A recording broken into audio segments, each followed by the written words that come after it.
You just got back into the UFC. You haven't even fought yet. So now you get arrested again for drag racing. And I've met John Jones before. You know, my twin brother, Daimeon, his wife is from Ithaca. You know, I went up there for the wedding and everything. I met John Jones at a bar. He's a real cool dude, man. Very approachable. Everything. From all intents and purposes, seems like a great guy. But he must want to get a job. I mean, that's the only conclusion I can come up with. I don't know. Get him out of here. Bruh, for real? Moving on to the topic that will be the topic of discussion all weekend long and Monday night. The NCAA Final Four. The road ends here. You have the Villanova Wildcats taking on the Oklahoma Sooners in the first game. And then in the second, it's an all ACC affair. The team that was supposed to be there, the North Carolina Tar Heels, again, my pick to win it all, taking on the 10th seeded, 13 losses on the season, Syracuse Orange.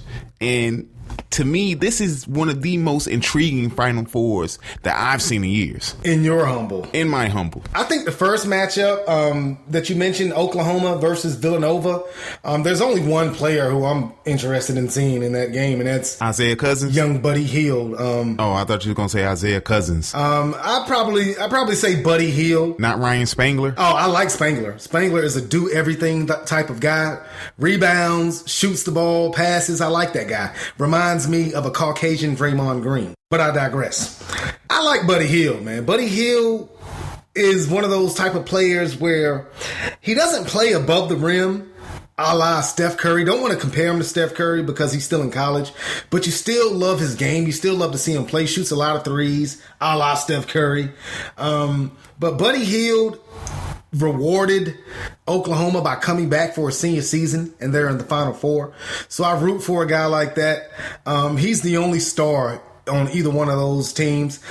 I can only name one player on Villanova's team, and that's Archie something. What's his name? Ryan Archie Diaz. I know Jay Wright because Jay Wright is the best dressed coach I've ever seen in my life. So I know the head coach of Villanova, but a player from Villanova could be sitting right beside me right now in Banks Boy Studio in Durham, North Carolina, and I would ask him to go. Ask him to go get me a bottle of water. I wouldn't know who he was.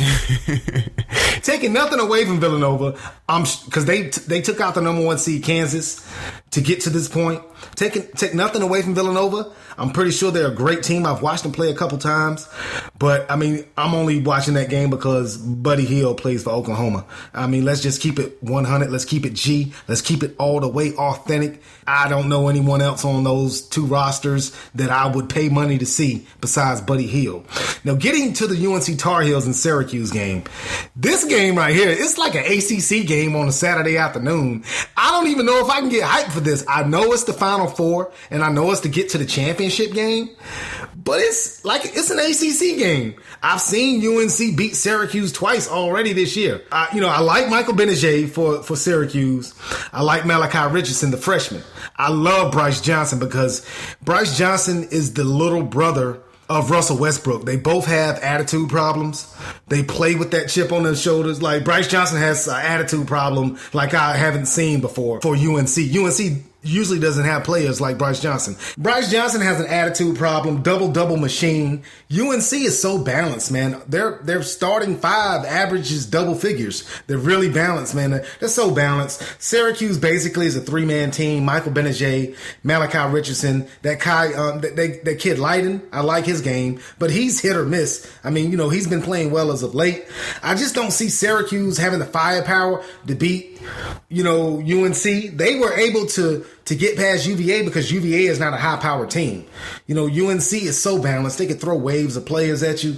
So I'm not really excited about that game. It's like a Saturday afternoon ACC matchup on Raycom Sports. In short, I'm picking UNC to win it all. But what I will say is when you're playing against that Syracuse 2-3 zone, you got to be able to shoot a little bit. And North Carolina has had problems shooting the ball throughout the season. Right now, they're on fire. And at times, they seem they can't miss from behind the arc. But again, I'm picking Carolina to win the game in the whole kit and caboodle. But if they have problems shooting that basketball against that 2-3 and they give Benajay enough space. Marcus Page gets in foul trouble. Bryce Johnson gets in foul trouble, that sort of thing. They can't get the ball on the inside to him. They'll have problems, but I don't see that happening. I see the Tar Heels coming out with the national championship. But going back to Buddy Hield, why is Buddy Hield not being sought after as the number 1 pick in the NBA draft? That boggles my mind. How is that possible? He's a great player, fantastic player. I love Buddy Hield. Love his game. But he's a senior in a lot of the pro NBA game. They draft off of potential. And you can't argue with the potential of Simmons or Ingram. Simmons, be it Ben Simmons out of LSU or Brandon Ingram out of Duke. I love Brandon Ingram. He is Kevin Durant's son. But Buddy Hield is definitely top 3 if I was picking in the NBA draft. I mean, the best player in college basketball. And when you talk about potential, then why wouldn't Buddy Hield have just as much potential as those two guys? Did you say potential? Why wouldn't he have just as much potential as those two guys? And he's a better basketball player right now. I think if you put Brandon Ingram on the NBA team right now, they stay the same. I think if you put young Benji on the NBA team right now, they stay the same, if not get worse. But if you put Buddy Hield on the NBA team, that team instantly gets better. He's able to handle the ball for you. He's able to score for you. He attempts to play defense. He plays pretty good defense. Like he can be on the perimeter. He can do it all. I think he instantly makes you better. So I'm not sure why Benji and Brandon Ingram have more potential than Buddy Hield. Why is Buddy Hield not being sought after as the number 1 pick in the draft? And maybe I'll never know. And that's why I'm not a GM. That's why I'm not Mitch Kupchak. But they got their own problems right now. Speaking of the NBA draft, get a little bit off topic. I got to do it. I understand that Buddy Hield's a great player. Brandon Ingram, fantastic player. Love Brandon Ingram. Love Ben Simmons. I think Ben Simmons has a lot of potential. Yeah, I call him Benji. Oh, you like to call him Benji. But why is Anthony Cat Barber not projected to be a first-round pick? I mean, this guy, NC State's point guard, leaving after his junior year, led the ACC in scoring at over 23 points a game, did everything for the Wolfpack, first-team All-ACC. Why is he not in the conversation as a first-round pick? I don't know the answer for that. I'm going to leave it at that. No, I had to do it. Cat, you my boy. Pack life. I had to do it, Cat. I had to do it. I had to mention, I cannot go an episode of the All Things Sport podcast without mentioning something NC State. So, Cat Barber, you my boy. Cat Barber he's a heck of a ball player. I don't think he's getting a lot of attention because of his size and because of what the NBA scouts are determining as consistency right now. I think he can be a good ball player in the NBA, but I think it's going to take some years for him to develop. I think he'll really benefit from staying in school next year, and he'll take a few years, but they're more willing to take a chance on a guy like Benji or on a guy like Brandon Ingram than to bring on a Cat Barber who, to develop a player at the point guard position at the NBA is not easy, especially when you got guys like LeBron James who are really point guards in the NBA. When you got guys like Russell Westbrook, and I love Cat Barber to death, but if he stands across from Russell Westbrook, he's going to get embarrassed at this point in his career. Not saying that he can't get 10 times better and really produce for an NBA team. Pierre, Cat Barber can play in the NBA. If Ish Smith, no disrespect to you, Ish Smith, if Ish Smith is starting in the NBA, then Cat Barber can play in the NBA. I mean, don't get me started on point guards in the NBA. I mean, you have your CP3s, your Russell Westbrooks, those guys who are great. And then you got everybody else. They're just okay. I mean, Kemba Walker, I love Kemba Walker. He's great. He's very underrated. Steph is great. But, it's 30 teams in the NBA. You can't tell me that 20 of those teams have great point guards. They don't. But they're better than Cat Barber at this point. Who? You name one that's better than Cat Barber. Darren Williams. Darren Williams is a better point guard than Cat Barber. Are made of Miller Lite bottles right now. Isaiah Thomas, as small as he is, Darren much Williams better player than Cat Barber. Darren Williams is a T-bone steak who has been left on the grill for 20 minutes. He is done. Rajon Rondo, I'm out of here, better man. point guard than Cat Barber. I'm just naming people. Rajon Rondo off the top of my head. Rajon Rondo. Jeremy Lin. Rajon Rondo. Hey, and you ask Gerald World Robinson. I bring this up again. When Rondo was he wasn't heard of. I like Rondo. Rondo can play. He can't shoot, but he can play. But Rajon Rondo, he couldn't hit a 3-pointer if they told him, like, listen here, Rondo, you would never be able to go home to Louisville if you can't hit this 3. I give you 3 chances to hit it. You will never see Rondo in Louisville, Kentucky again because he can't hit the broadside of a barn.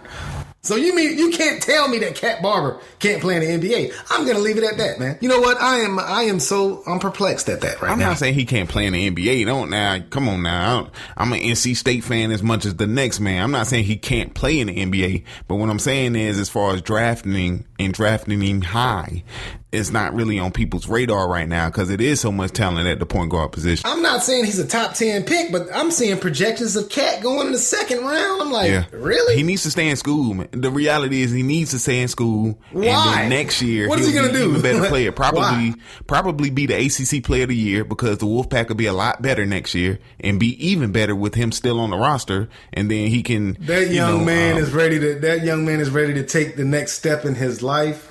He is an adult. He has a child to support. There are a lot of factors in why Cat Barber went pro. He cannot do anything more than what he did this year, man. He basically carried that team. And I'm a Cat Barber fan. I love that guy. I will follow him to the NBA just like I follow all the NC State players. Oh, as will I. The NBA or the NFL. I'm about that Pag life. But we can talk about this all episode, man. We have to take a commercial break. Spirited conversation for these hot topics, man. Spirited conversation. But we're going to, keep with the basketball theme of the show. We have a special guest coming up. One of your old teammates at Southern High School, man.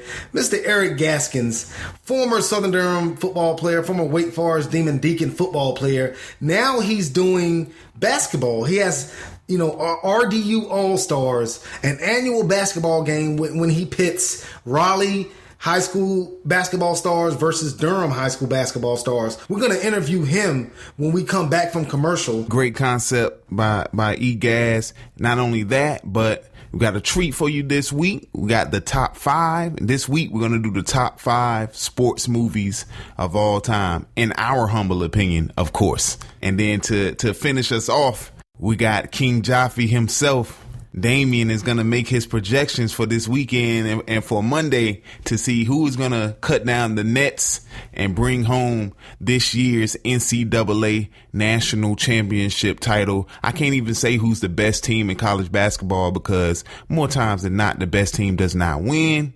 Anything can happen on a given night, but who's going to win the NCAA National Championship of the 2015-2016 season? Daimeon, it's going to be a heck of a show, my friend. You are listening to the All Things Sport podcast right here on Spreaker Radio. The All Things Sport podcast, your source for a plethora of sports content. For real? How much those scores? Because my man just bought a Miata. Every Friday at 10 a.m. on Spreaker Radio. The Capital City Qs present the Seersucker Soiree. Join the brothers of the Chi Iota chapter of the Omega Psi Phi Fraternity Incorporated for Columbia's premier indoor-outdoor event. Featuring an outdoor concert with a live band and DJ. Food vendors will be available on site. Fellas, bring out your best seersucker fits. And ladies, make sure you're dressed to kill for the Metro's Flyest Groove for the grown and sexy. Saturday, May 14th at the Terrace of Adventure, 211 Gervais Street, Columbia. This event is sure to sell out. So to purchase your tickets, contact 803-361 888-888 or visit CapitalCityQs.com. That's CapitalCityQs.com. We'll see you there.